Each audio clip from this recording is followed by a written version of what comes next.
Alright, here's my gaming setup. I'll be using Antec Sonata 3 case,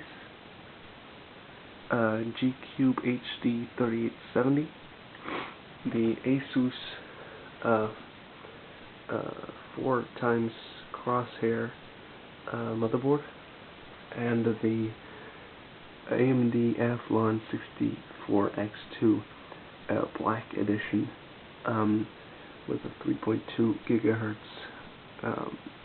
clock. So this is just for starters. I'll be using 2 of those monitors with the Dell.